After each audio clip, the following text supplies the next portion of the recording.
2026ನೇ ಸಾಲಿನ 72ನೇ ರಾಷ್ಟ್ರೀಯ ಚಲನಚಿತ್ರೋತ್ಸವದಲ್ಲಿ 3 ವಿಭಾಗಗಳಲ್ಲಿ ಅತ್ಯುತ್ತಮ ಚಿತ್ರ ಪ್ರಶಸ್ತಿ ಪಡೆದ ಕನ್ನಡದ ಚಲನಚಿತ್ರ ಯಾವುದು? ರಕ್ಷಿತ್ ಶೆಟ್ಟಿ ನಿರ್ಮಾಣದ ಚಿತ್ರ ಮಿಥ್ಯ. ಅತ್ಯುತ್ತಮ ನಿರ್ದೇಶಕ ಪ್ರಶಸ್ತಿ ಪಡೆದವರು ಸುಮಂತ್ ಭಟ್. 2026ನೇ ಸಾಲಿನ ಅತ್ಯುತ್ತಮ ಬಾಲನಟ ಪ್ರಶಸ್ತಿ ಪಡೆದ ಬಾಲನಟ ಅತೀಶ್ ಶೆಟ್ಟಿ. ಮಿಥ್ಯ ಚಿತ್ರದಲ್ಲಿ ಅತ್ಯುತ್ತಮ ಪೋಷಕ ನಟಿ ಪ್ರಶಸ್ತಿ ಪಡೆದಂತಹ ಪೋಷಕ ನಟಿ ರೂಪಶ್ರೀ ವರ್ಕಾಡಿ.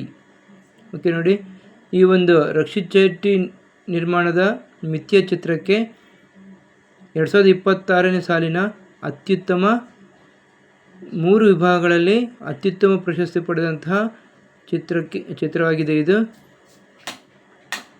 ಅತ್ಯುತ್ತಮ ನಿರ್ದೇಶಕ ಪ್ರಶಸ್ತಿಯನ್ನು ಸುಮಂತ್ ಭಟ್ ಅವರು ಪಡೆದಿದ್ದರೆ, ಅತ್ಯುತ್ತಮ ಬಾಲನಟ ಪ್ರಶಸ್ತಿಯನ್ನು ಅತೀಶ್ ಶೆಟ್ಟಿ ಅವರು ಪಡ್ಕೊಂಡಿದ್ದರೆ, ಅತ್ಯುತ್ತಮ ಪೋಷಕ ನಟಿ ಪ್ರಶಸ್ತಿಯನ್ನು ರೂಪಶ್ರೀ ವರ್ಕಾಡಿ ಅವರು ಪಡೆದಿದ್ದಾರೆ.